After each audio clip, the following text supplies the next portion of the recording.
MTV news Kannada ವಾಹಿನಿಗೆ ಸ್ವಾಗತ. ನೀರಿನಲ್ಲಿ ಕೊಚ್ಚಿ ಹೋದ ವ್ಯಕ್ತಿಯ ಕುಟುಂಬಕ್ಕೆ ಮಹಿಳಾ ಮತ್ತು ಮಕ್ಕಳ ಅಭಿವೃದ್ಧಿ ಸಚಿವೆ ಲಕ್ಷ್ಮಿ ಹೆಬ್ಬಾಳ್ಕರ್ ಬುಧವಾರ 5 ಲಕ್ಷ ರೂಪಾಯಿ ಚೆಕ್ ವಿತರಿಸಿದ್ದಾರೆ. ಬೆಳಗಾವಿ ಗ್ರಾಮೀಣ ಕ್ಷೇತ್ರದ ಕರಡಿಗುದ್ದಿ ಗ್ರಾಮದ ಯಲ್ಲಪ್ಪ ಜಾಬೋರ್ನವರ ಎಂಬ ವ್ಯಕ್ತಿ ಕಳೆದ ತಿಂಗಳು ನೇಸರಿಗೆ ಹತ್ತಿರವಿರುವ ಕೊಳೆತೂರು ಗ್ರಾಮದ ಹಳ್ಳದ ನೀರಲ್ಲಿ ಕೊಚ್ಚಿಕೊಂಡು ಹೋಗಿ ಮೃತಪಟ್ಟಿದ್ರು. ಅವರ ಮನೆಗೆ ತೆರಳಿ ಲಕ್ಷ್ಮಿ ಹೆಬ್ಬಾಳ್ಕರ್ ಅವರ ಕುಟುಂಬಕ್ಕೆ 5 ಲಕ್ಷ ರೂಪಾಯಿ ಚೆಕ್ ಅನ್ನು ವಿತರಿಸಿದ್ದಾರೆ.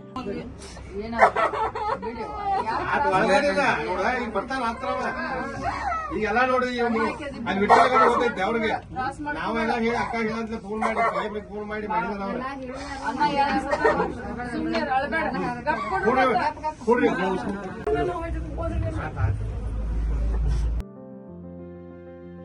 ತಾಜಾ ಸುದ್ದಿಗಾಗಿ ಎಂಟಿವಿ ನ್ಯೂಸ್ 24x7ಗೆ ಸಬ್ಸ್ಕ್ರೈಬ್ ಮಾಡಿ ಮತ್ತು ಬೆಲ್ ಐಕಾನ್ ಅನ್ನು ಒತ್ತಿ. ತಪ್ಪದೇ ಲಿಂಕ್ ಶೇರ್ ಮಾಡಿ.